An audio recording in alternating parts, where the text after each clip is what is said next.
Lo último, y ahorita poderlo discutir, precisamente estamos admitiendo a todos. Me falta. Sí, aquí el problema es de que, bueno, ahora el momento angular de la partícula 1 como la masa de 1, retomando esta ecuación, donde vemos los subíndices de 1, ponemos 1, ponemos el valor de 1, momento angular de 1, la masa correspondiente, la R correspondiente, la velocidad angular correspondiente y la R igual.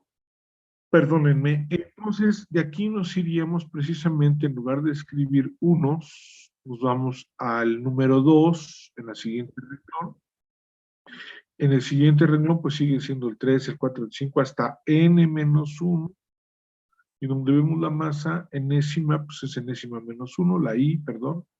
Otra vez i, pues sería n menos 1, producto vectorial, la velocidad angular de n menos 1, aquí la estamos viendo, n menos 1, producto cruz con la r de n menos 1. Y finalmente, con el momento angular de n, masa enésima, ¿sí? La masa enésima, voy a ver, es que hay dos compañeros que están buscando entrar. Sí, buenos días. Entonces, la masa enésima, aquí la tenemos, la R enésima, no se alcanza a notar, producto cruz, con la velocidad angular enésima, producto cruz R enésima. Y nos iríamos precisamente a la siguiente parte, que es lo que tenemos aquí, que propongo a la gente que en ese entonces vio este ejemplo, pensar lo siguiente. Bueno, aquí hay un arco que se llama ángulo final menos inicial. Esto es un desplazamiento angular. Ordinariamente los ángulos se miden en sentido contrario a las manecillas del reloj. Nunca a favor. Si se midieran a favor, entonces se diría que tengo un desplazamiento angular negativo. Todo desplazamiento angular que vaya en sentido contrario a las manecillas del reloj se dice que es un desplazamiento angular positivo. Bueno, aquí lo que propongo básicamente es para poder justificar muchas cosas que se dan precisamente en los movimientos angulares. ¿Cómo qué cosas? Algo muy sencillo. Por ejemplo, en la llanta de un auto, pues no se notan muchas cosas o no les ponemos atención de que puedan existir. Aquí, por ejemplo, tengo lo que es la llanta, el exterior de la llanta, y aquí en color negro, pues esto trata de dibujarse o trata de representar un ring. Son circunferencias concéntricas, claro, no es concéntrico. Mi dibujo no tiene esa calidad para pensar que es concéntrico, pero yo quisiera visualizar, precisamente, que al ser concéntricos, tengo 3 puntos básicos dentro, 4 puntos básicos dentro de mi llanta. Eso lo puedo visualizar. Bueno, y entonces podemos ver lo siguiente, que yo identifico 4 puntos, lo que son los birlos, los que sujetan la llanta al tambor, esto que es un pivote donde relleno la llanta o pues también le quito un poco de presión, libero la presión, esto es una marca y la superficie de mi llanta. Se puede ubicar que el radio del birlo es más pequeño que el radio del pivote, se alcanza a visualizar. Y el radio del pivote es menor que el radio de la marca, aquí se puede ver. Y finalmente el radio de la superficie es mayor que el radio de la marca y por consecuencia de todos los anteriores. ¿Qué pasa con el perímetro? Piénsele. Mientras yo conecto mi computadora, porque no voy a hacer que me deje aquí y luego voy a tener problemas que no me saque de...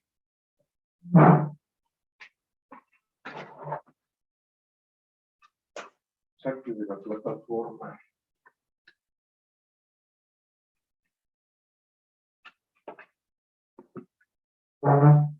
Listo. A ver, entonces, ¿qué pasa con los perímetros? Pues pasa exactamente lo mismo. Porque el perímetro, pues tiene una relación de proporción, con los radios. Pues el perímetro del birlo se puede ver aquí en color azul, apenas se alcanza a ver.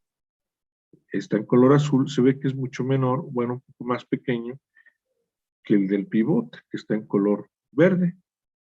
Y precisamente la de color rojo, que es la de la marca, pues es mucho más grande, verde y el azul, lo cual indica que el perímetro de la marca, que es la roja, es mayor que el del pivote, que es verde, y el perímetro del pivote es mayor que el del birlo. ¿Qué quiero decir? Bueno, ahorita lo voy a discutir.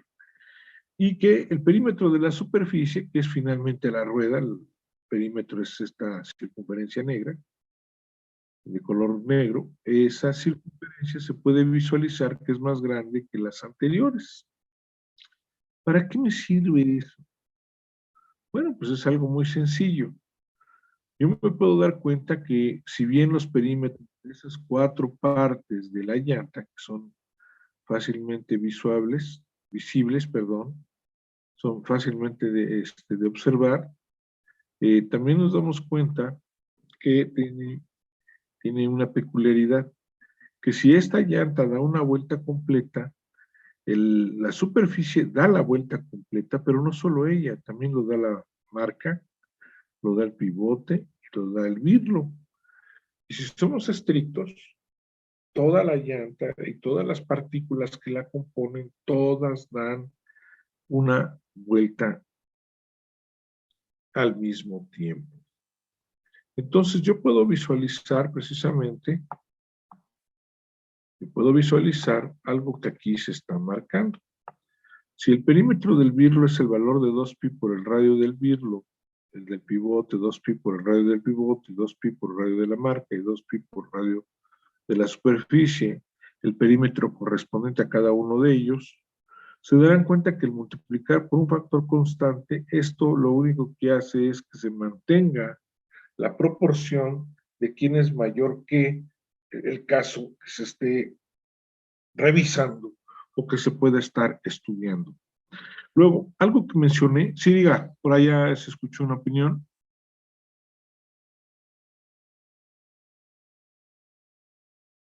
Permítame. Sí, alguien que había opinado. Adelante.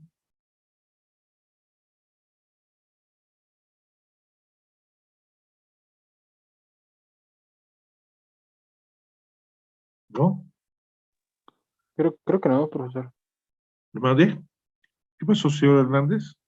No, digo que creo que nadie opinó. O Ah, bueno, yo pensé, ajá. alcancé a escuchar a alguien que hablaba, pero bueno, gracias.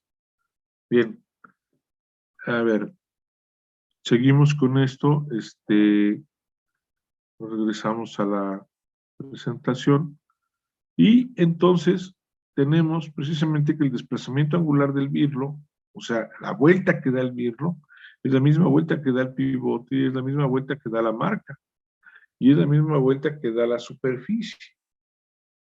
Entonces, al dar la vuelta cada uno al mismo tiempo, implica un factor, y que además se había hecho mención que lo hacen en el mismo intervalo de tiempo, porque yo mi llanta, por supuesto, mi llanta completa, al dar una vuelta completa, precisamente ofrece el mismo desplazamiento angular en cada una de sus partículas que la están conteniendo. Eso me va a llevar el mismo tiempo también. O sea, el tiempo es un factor en que ambas o todas las 4 partes que ahí se están seleccionando van a demorar el mismo intervalo de tiempo. Y entonces me regreso a la definición de velocidad angular. ¿Quién es la velocidad angular?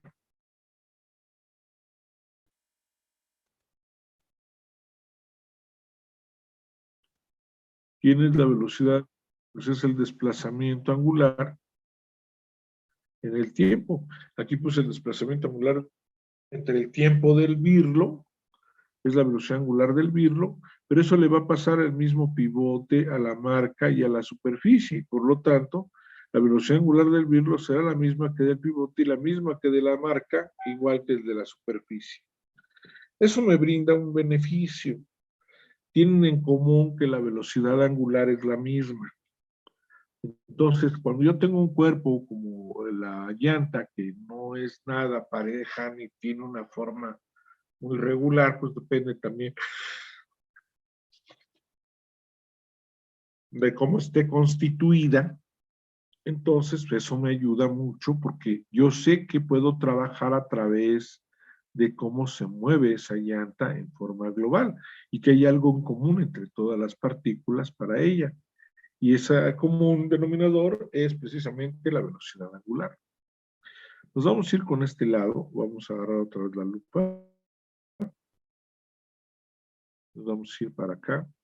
Y entonces la velocidad angular iésima, pues que es la velocidad angular, va a estar dada por el momento angular, que va a ser una suma desde i igual a 1 hasta n, de la LI, que sería la masa iésima, que multiplica al radio iésimo producto cruz con la velocidad. Este sería R cruz masa por velocidad, y la velocidad no perder de vista, que es omega cruz RI.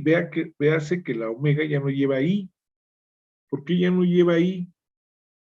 ¿Por qué? Porque la velocidad angular de la partícula 1, 2, 3 hasta la partícula n todas son iguales, entonces no me conviene utilizar una omega que tenga un subíndice cuando de antemano ya estoy informado que las velocidades angulares de todas las partículas que se componen en el sistema, todas tienen el mismo valor. Entonces yo tengo que ser precavido considerando precisamente ese efecto, que esto es una variable importante, pero que no tiene por qué agregársele un coeficiente de I de exclusividad a una partícula, porque todas las partículas tienen el mismo valor de omega. Entonces nos regresamos, vamos en esta ecuación, aquí se subrayó en rojo, se escribió tal cual, RI de B es multiplicado producto vectorial con omega cruz RI, me da como resultado una RI al cuadrado por omega. Esto pues se puede, de hecho lo revisan en sus apuntes o en lo que he platicado. Esto que está aquí es precisamente este valor que aquí se está ilustrando. Y me voy al momento angular, que en donde sería el momento angular, si todo esto es igual a RI cuadrada por omega, entonces todo esto que está aquí, que es lo subrayado, sería la MI por RI al cuadrado por omega, y aquí lo tienen. Y sería esto el momento angular de 1. De la misma manera podemos proceder a utilizar el caso de 2 hasta el n-1 y finalmente llevarlo hasta el valor de n. Eso implicaría que el momento angular sería igual a una suma desde i igual a 1 hasta n de la masa iésima para una r iésima. Aquí sería un paréntesis, se cerraría para darles a ustedes que este término que acabamos de encontrar no es otro que el momento de inercia. Esto que está aquí es la definición del momento de inercia, y el momento de inercia tiene componentes en X, en Y, Z. O sea, no es exclusivo nada más de un solo valor, tiene varios valores y va a depender de la rotación en el eje en el que se esté aplicando. El valor de I no es un valor exclusivo de un solo eje, puede tener varios. La única figura, bueno, hay varias figuras, pueden haberlas, por supuesto, un cubo Una de las figuras geométricas que su momento de inercia es semejante, o digamos no es semejante, es igual en cualquiera de los ejes en que se encuentre, es una esfera. Las demás formas pues van a depender de su estructura. ¿Puedo cambiar de hoja, chicos? ¿Me permite tantito, profesor? Sí, claro. Sí, porfa. Adelante, adelante, no hay problema. Chequen nomás con cuidado los subíndices para que ahí no se me confundan, por favor. Gracias. ¿Le podría hacer un profesor a la parte de la esquina, la última, a la derecha, el LT? Ajá, a ver, a esta parte la vamos a darle zoom. Ahí está. Sí, profesor, gracias. Si alguien quiere algún acercamiento, me avisa a dónde desea que se aproxime la lupa, con mucho gusto.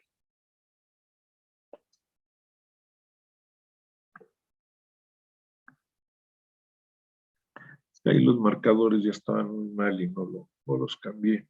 Ahí, ya que lo veo. Aunque fíjense que estas fotos algún detalle tienen, porque, bueno. Ya, profesor, muchas gracias. Sí, con calma, con calma. A ver, los demás chicos, ¿seguimos? Sí, profe. Sí, profe. Bueno, ahora vamos a ver densidades lineales, superficiales y volumétricas. Y con base en eso va a cambiar la estructura de mi ecuación del momento de inercia, por ejemplo. Fue muy rápido el cambio. Lo que acaban de ver ahí escrito en la esquina inferior derecha de lo que era el pizarrón de ese momento es precisamente esta ecuación sintetizada. El momento de inercia va a ser igual desde I igual a 1 hasta N. ¿De dónde se localiza el cuerpo?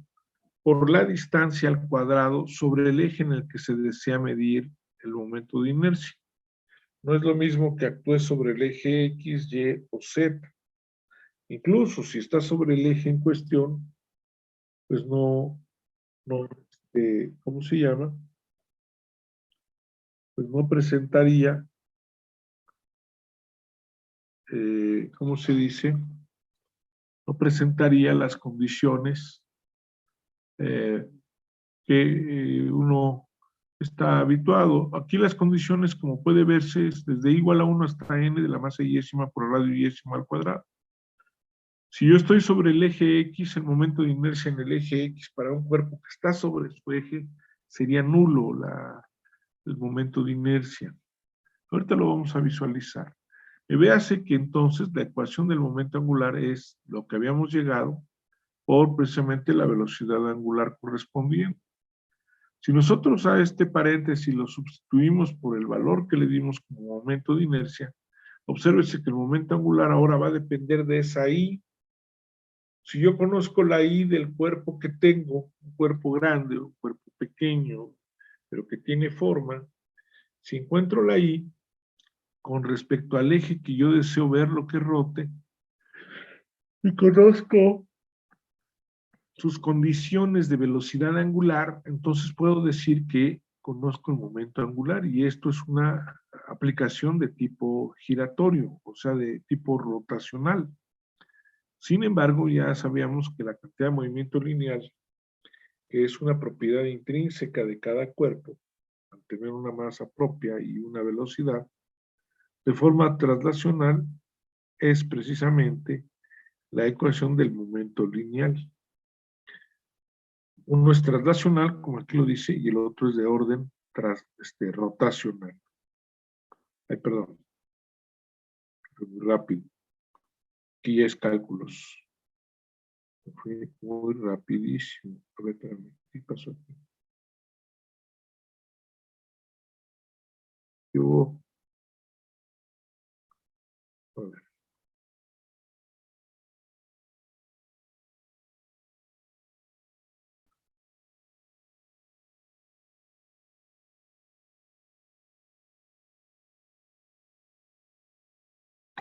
Ya.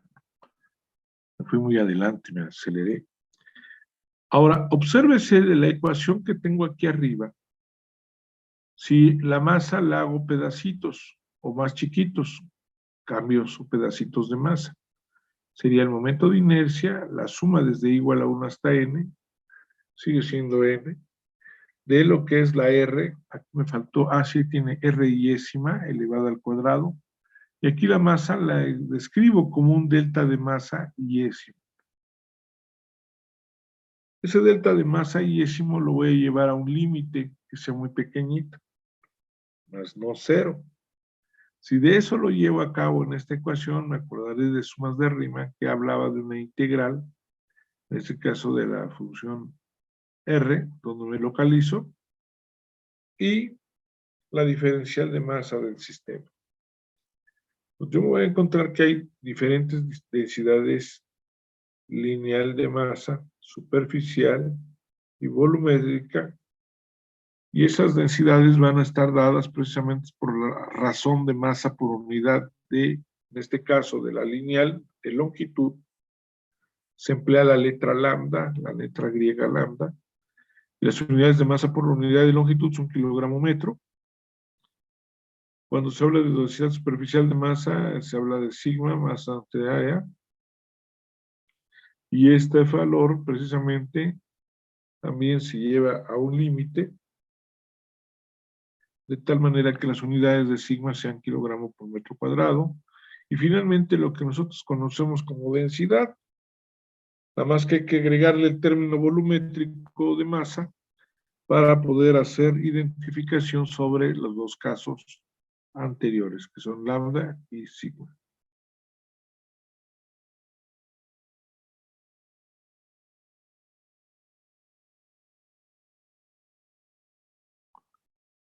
Bien. No sé si ya lo copiaron. Y acá abajo, pues está escribiéndose, ¿no? Rho es igual a masa entre volumen. Hay un cambio de un pedacito de masa entre un pedacito de volumen. Se lleva el límite. Y tengo que la densidad volumétrica es la derivada de la masa con respecto al volumen. Separo variables y tengo la diferencial de masa es igual a Rho por la diferencial de volumen. De igual forma lo hago para sigma y para lambda. Y lo tienen. Profesor, ¿qué significaba la lambda? La lambda es la densidad lineal de masa. Profe, ¿Puede cambiarle tantito, ajá, le digo. por favor? Ahí está. Es ahí, ¿no? Donde estábamos.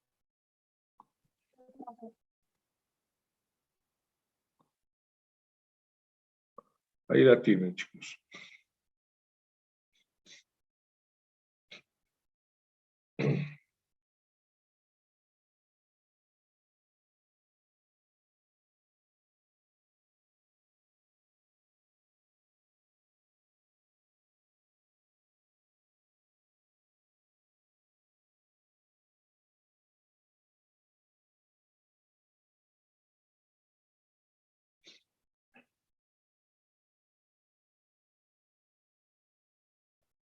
Ustedes me avisan cuando ya podamos cambiar. Adelante. Perdón, profe, la L que está en la lambda, ¿qué significaba? Longitud. Esta. Esta. Es L de Ok, ok, longitud. ok.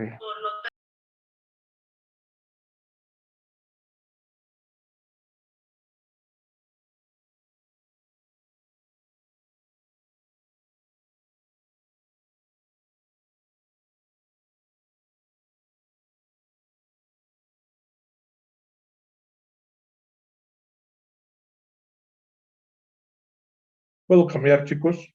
O me dicen, porque si no, todavía no. Ok.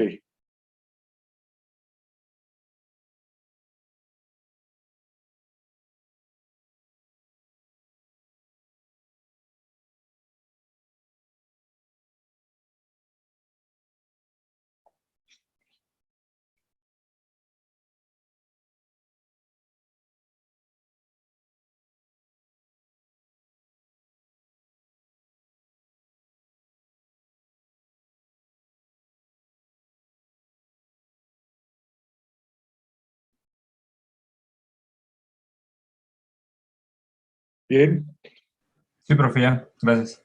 nos vamos al siguiente, que es la continuidad de lo que tenemos acá. Se puede visualizar esta parte, que es la siguiente hoja.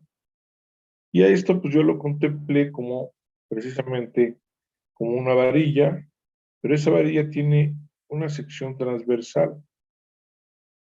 Esa sección transversal pues es el área. Esa área multiplicada por la longitud me da el volumen de un cuerpo que yo puedo proponer que sea densidad lineal de masa. Entonces, si yo lo observo, la ρ, que es la densidad volumétrica, es masa por unidad de volumen y el volumen es área por longitud. Separo la masa y la longitud y esa es densidad lineal de masa que tiene una ligadura con la densidad volumétrica. Despejando a lambda, vemos que la ρ por un área, que en este caso es esta que está aquí, es la que me permite llevar a efecto precisamente este ejercicio. Ahora bien, yo sé que, perdón, que la ρ, que es la densidad volumétrica de masa, o la densidad, mejor conocida, que es masa entre volumen, puede también tener una separación de variables. Esta está descrita en el caso anterior. Aquí lo pueden ver. Aquí está. Rho es igual a dm entre db. Separando variables ya tengo la ecuación despejada. Aunque no le llaman despejada, en esto, como es cálculo, se diría que es una separación de variables. Se separan variables, y esto es lo que tenemos de la diferencial de masa, que vale ρ por la diferencial de volumen. Pero ¿quién es ρ? Ρ encontramos que es lambda entre área. Ρ es lambda entre área por la diferencial de volumen. Pero para este caso de esta varilla, la diferencial de volumen se puede escribir como la sección de A, que es fija, constante. Se puede escribir como la diferencial de volumen como el área por la diferencial de largo. O sea, lo que está muy... A ver, aquí sería la diferencial de volumen igual al área por la diferencial del largo que tendría precisamente esta varilla. Entonces es, digamos, el espesor o el área de la sección transversal multiplicada por esos pequeños segmentos de longitud me dan esos pequeños segmentos de volumen. Pero como sé que el área, aquí como lo tengo descrito, me dice que mi diferencial de masa es lambda sobre área por el valor de la diferencial de volumen, y mi diferencial de volumen es área por dl. ¿Sí? El volumen, en lugar de escribirlo como está aquí arriba, lo escribo como está aquí abajo. Área por diferencial de L. Y la diferencial de masa es lambda por el área. Vemos que las áreas entre sí nos darían la unidad y nos queda precisamente la ecuación de la diferencial de masa igual a sigma, la densidad simple, de orden 1 en el caso, que es, digamos, nuestra densidad lineal de masa, y que ya está, digamos, aquí ya separada las variables, como precisamente aquí, aquí se puede visualizar, ¿no? Tengo una derivada de la masa con respecto a la longitud, separo variables y diferencial de masa es lambda por diferencial de longitud, como pues aquí se trató de trabajar. Ahora nos vamos con el caso de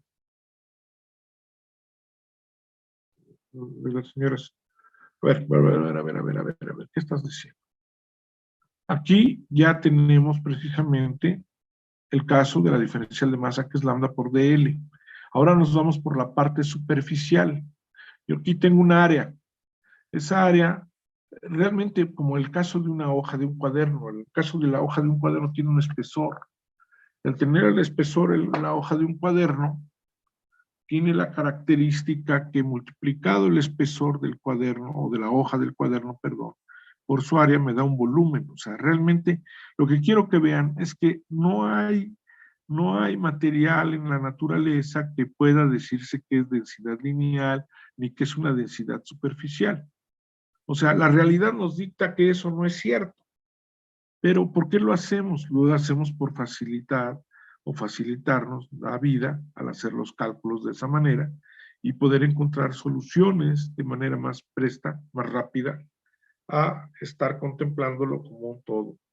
Ahora, el hecho del espesor, como aquí se contempla, pues está diciéndose que realmente el cuerpo mantiene ese mismo grosor. Vamos a ver, ¿cómo pueden calcular ustedes, nomás utilizando una regla? ¿Qué espesor tendría una hoja?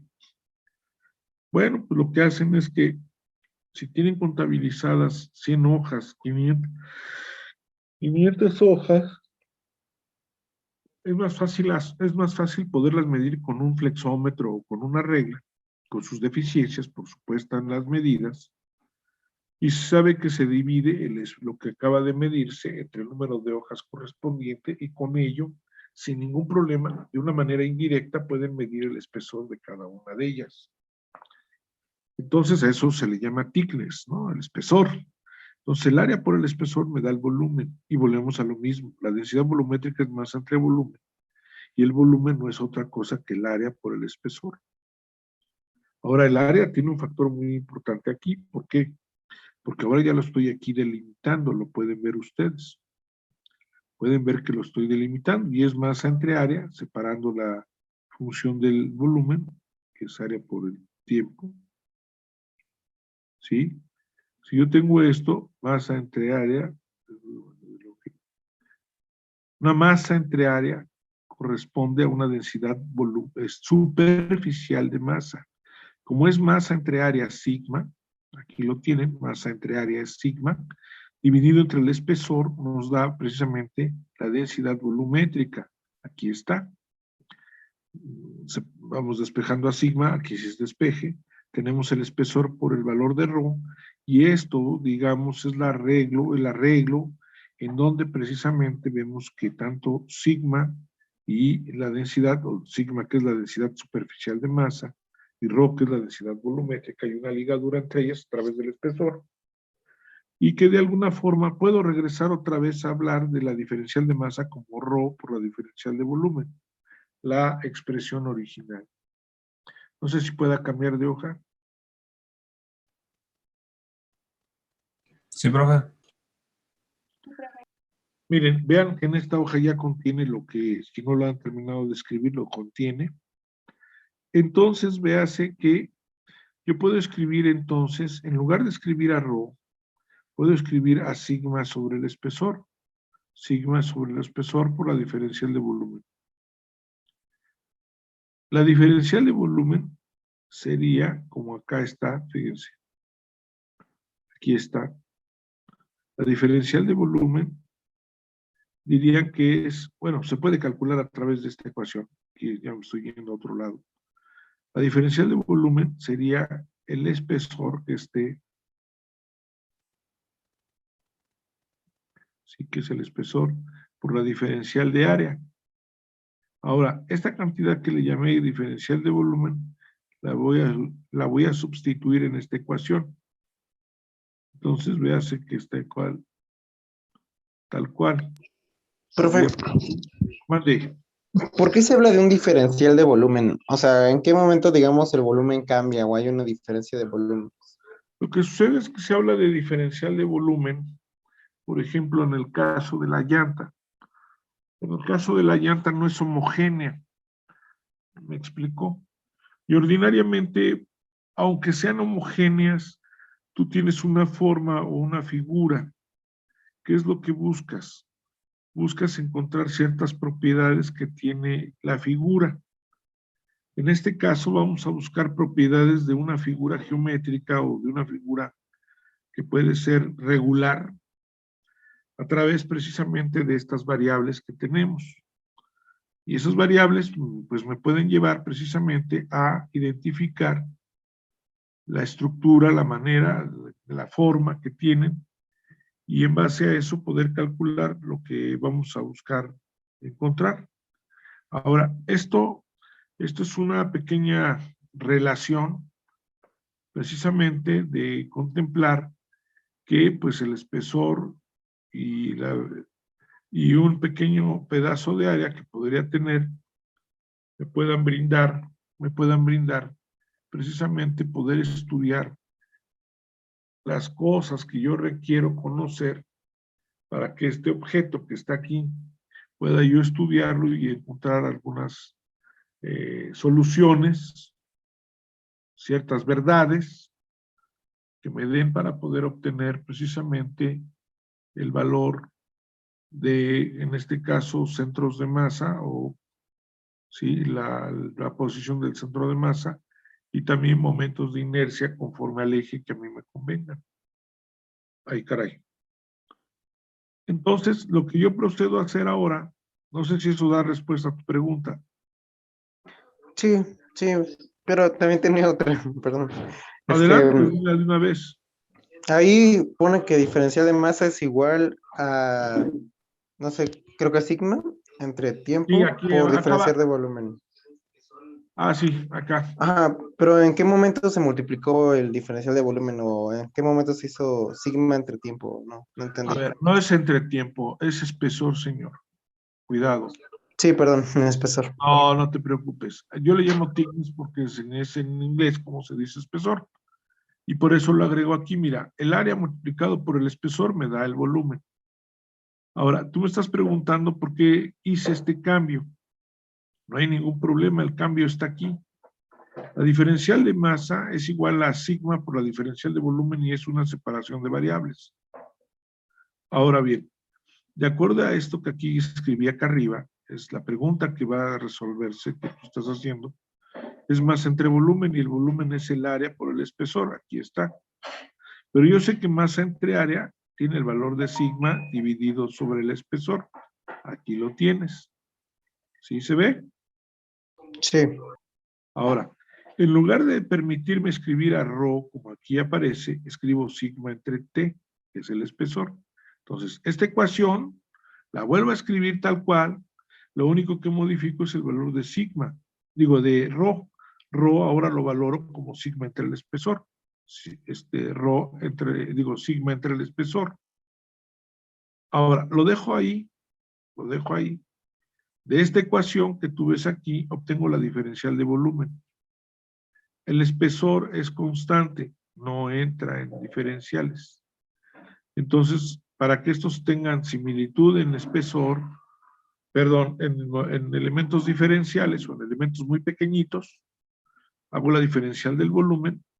El espesor es muy pequeño, casi imperceptible, pero lo dejo como un número o una variable que es un número que no varía y tengo diferencial de área. Entonces, el espesor por diferencial de área es igual al volumen. Pero si hablamos de elementos diferenciales, sería la diferencial del volumen por el espesor por la diferencial de área a partir de esta ecuación. Ahora, la diferencial de volumen es todo esto. Si yo tengo que la diferencial de masa es sigma sobre el espesor, diferencial de masa es sigma sobre el espesor, y me dice que hay que multiplicar eso por la diferencial de volumen. La diferencial de volumen es el espesor por la diferencial de área. Aquí la pongo tal cual. Y entonces, pues ya procedo a trabajar con el álgebra para llegar a esta ecuación. O sea, me estoy dando cuenta que independientemente que tenga un espesor, mi hoja, puedo estudiar una hoja o una lámina con sigma diferencial del área y diferencial del masa. Quiere decir que no importa que haya dos dimensiones y que si yo lo estudio como solamente, digo, que haya tres dimensiones y yo lo estudio como si fuera solamente dos, no violento nada, resuelvo. Claro, el espesor debe ser muy delgado, si el espesor es más grande, las condiciones se cambian. Terminen de ok. apuntar, chicos. Terminen de anotar. Y finalmente está el otro, ¿no? El caso del volumen. Pero ya el volumen no lo dibujo porque estoy hablando de diferencial de masa igual a ρ por la diferencial del volumen.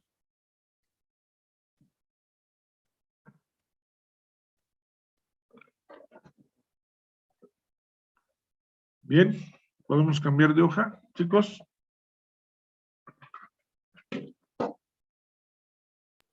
Un momento, Profe. profe, por favor. ¿Ya puedo cambiar? Perdón. Ya, profe.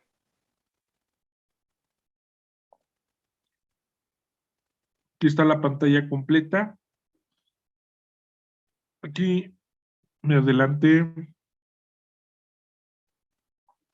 a calcular un momento de inercia. Ahí. Selecciono 4 masas. Todas tienen valores diferentes. La masa 1 está en el cuadrante 1. La masa 2 en el cuadrante correspondiente, que es el 2. La 3 en 3 y la 4 en 4. La masa 1 tiene 40 kilos, la masa 2 30, la masa 3 20 y la masa 4 50. Y me atrevo a ponerlos en condiciones de posición diferentes. Por ejemplo, la masa 1 está localizada en 4,3 metros, la masa 2 en menos 5,12 metros, la masa 3 está en menos 15,8 metros, y la masa 4, perdón, la masa 3 en menos 15,8, la masa 4 en 3,4. Entonces, yo aquí tengo que visualizar que cada masa que aquí estoy yo contemplando tiene una distancia próxima al eje que yo deseo calcular su momento de inercia. La masa 1, la distancia más próxima que tiene para que esté cerca del eje X, es la distancia que tiene Y. ¿Sí? O sea, para que yo calcule que la masa 1 aplique un momento de inercia sobre X, es la distancia que yo tengo más próxima del cuerpo al eje que yo deseo encontrar su valor. Y el valor más próximo de mi M1 al eje X vale Y1. Lo mismo le pasa a la masa 2, la distancia más próxima entre el cuerpo 2 hacia el eje X es esta distancia, que el caso equivale al valor de 12. ¿Qué pasó?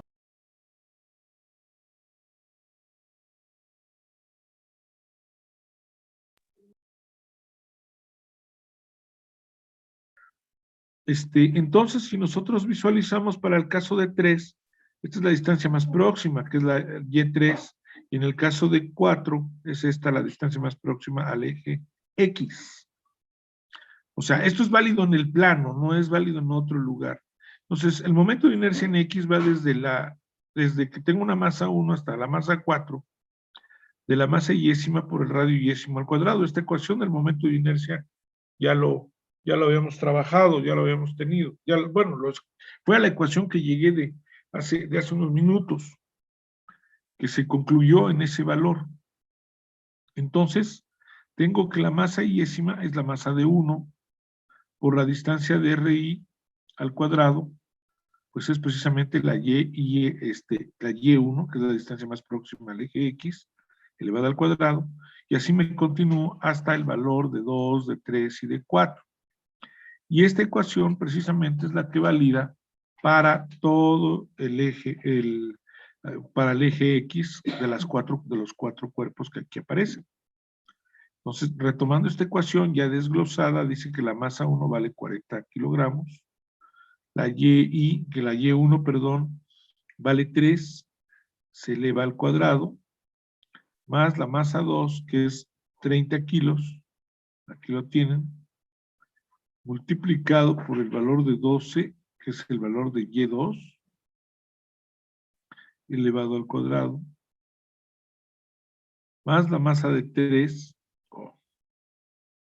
más la masa de 3, que es de 20, acá aparece la masa de 3, que es de 20, por la distancia que hay hacia el eje de Y hacia X, que es lo más próximo, que vale menos 8, esto vale menos 8, y más la masa de 4, que vale 50, y la distancia que sería Y4, que es menos 4 elevado al cuadrado.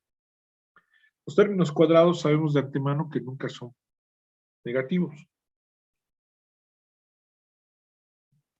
Entonces tenemos 40 por 3 al cuadrado, que es 9, 30 por 12 al cuadrado, que es 144, 20 por menos 8 al cuadrado, que es 64, 50 por menos 4 al cuadrado, que es 16. 40 por 9 es 360, 144 por 30, 4,320, y es fácil verlo, ¿no? Porque 3 por 4, 12, llevo una, 3 por 4, 12 y una, 3, y 3 por una, 3 y una, son 4, son 432, pero hay un 0 de por medio, pues ahí está. Lo pueden hacer con la calculadora. 2 por 64 es 128, le agregamos un 0 y ahí lo tienen. 50 por 16, pues es 800, porque se multiplican 5 por 16 es 80, pero es 50, no 5, entonces le agregan el 0 y son 800. Suman los 4 términos y les da 6,760 kilogramos metro cuadrado. Ahora, podemos calcular el caso de Y. ¿Cuál es la distancia más próxima que hay de la masa 1 a Y? Pues X1. ¿Cuál es la distancia más próxima de M2 a Y? Es X2. Y así seguimos, X3 y X4. ¿Cuál es la distancia más próxima al eje Z del cuerpo 1? Pues es la diagonal. Y es precisamente X1 al cuadrado más Y1 al cuadrado raíz cuadrada. Como podemos ver, es el triángulo perfecto de Pitágoras, que es el de 4, 3. 4 al cuadrado es 16, más 3 al cuadrado es 9. 16 más 9 es 25, raíz cuadrada, pues es el valor de 5. Ese mismo valor se repite con el caso de 4. Pero, pues tenemos el caso de 2, que sería menos 5, menos 12. Menos 5 lo elevamos al cuadrado, el menos 12 lo elevamos al cuadrado, 144. 144 más 25 nos da 169. La raíz cuadrada de 169 nos da 13. Perfecto, dígame, por favor. Sí, perdón, profe. ¿De dónde salió el 3? De 4, 3, o sea, el Son las 4. coordenadas, yo las propuse. Ah, ok. Yo coloqué el cuerpo ahí, coloco el cuerpo aquí, lo coloco aquí, coloco aquí, y comienzo a ver de que los cuerpos los pongo a girar conforme a un eje. Si giran con respecto a X, ocupo el momento de inercia en X. Si giran con respecto a Y, coloco con respecto a Y el momento de inercia. O en el caso determinado, como ya estoy hablando, pudiera ser el eje Z. Ah, entonces esos números, por ejemplo, menos 5 y 12, 15 y 8, son puras coordenadas. Efectivamente, Ah, y yo las es que estaba propuse. tratando de ver en dónde estaba ese 15, pero pues ya vi que... Sí, el 15, que aquí, no hay ningún 15. Ah, bueno, sí hay un 15 acá abajo, pero ese 15 lo eleva al cuadrado es 225. El 8 lo eleva al cuadrado es 64. Y la suma de 64 con 225 le da 289 y saca raíz cuadrada es 17. Son Pitágoras. Aplica Pitágoras aquí y le va a dar lo que está en color rojo.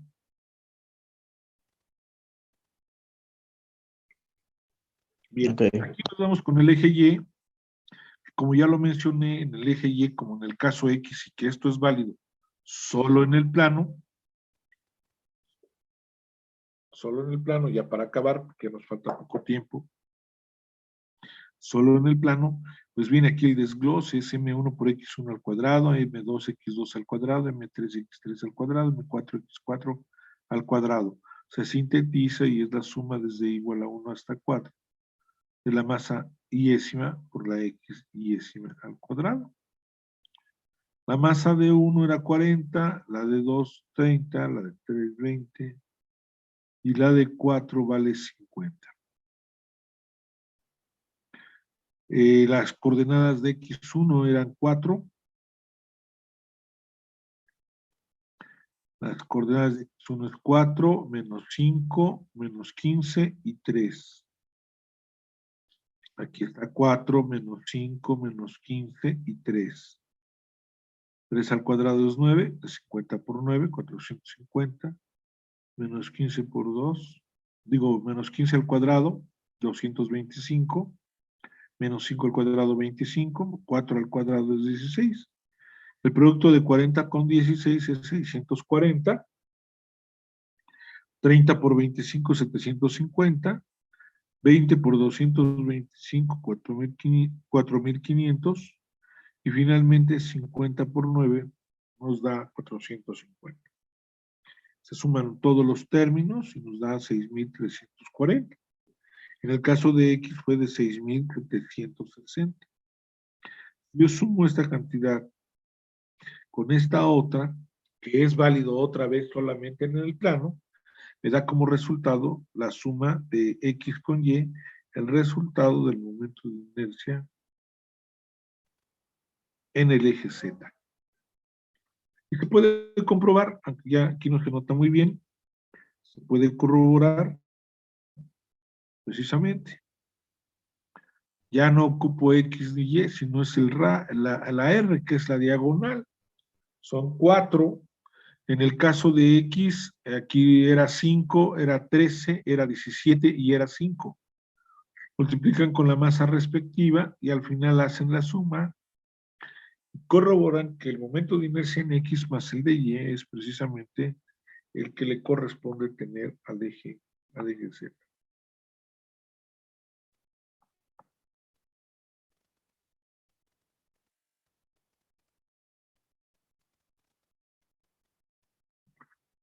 ¿Sí?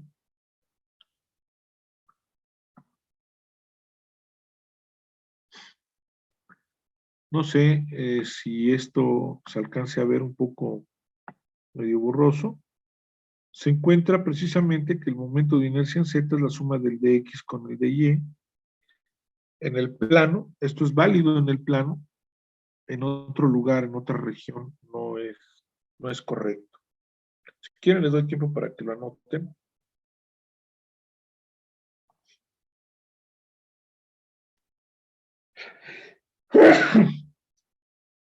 Disculpen.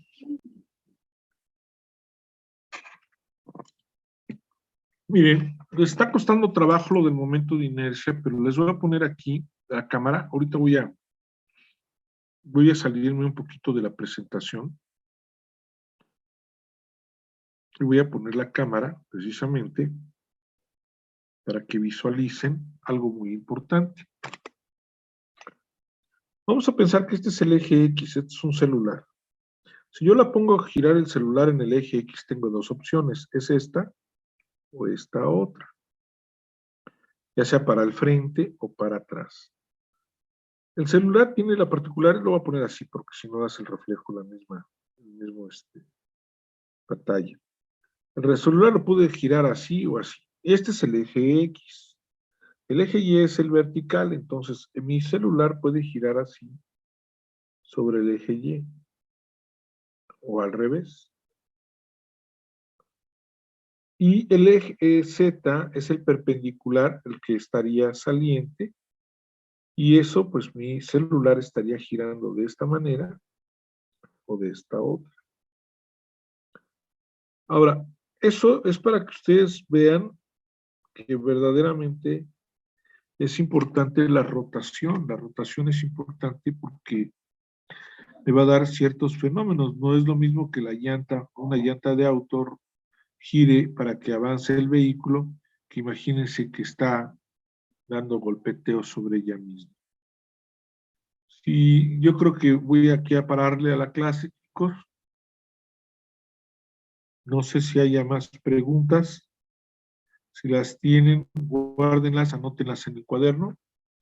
Y nos veríamos el próximo martes con más ejercicios. Ahorita nomás alcanzamos a ver el de momento de inercia. Tenía aquí planteado para centros de masa. Aquí lo pueden ver, centro de masa. Aquí sería centro de masa. Este es un teorema de los ejes paralelos para el caso de precisamente los momentos de inercia. Aquí fue un poquito, bueno, más bien fue una situación que se hizo para calcular el centro de masa en forma continua, con el cálculo, y que, bueno, de alguna manera, pues aquí le voy a parar. Ya son las 8. Cuídense mucho. Muchas gracias. La próxima sesión continuamos con este punto. No se les olvide que la tarea son en las 4 esquinas, la esquina superior izquierda, son sus iniciales, no necesitan escribir el nombre completo. En la esquina superior derecha va la fecha, que el día de hoy pues es 11 de marzo. En la esquina inferior derecha, no, sí, esquina inferior derecha,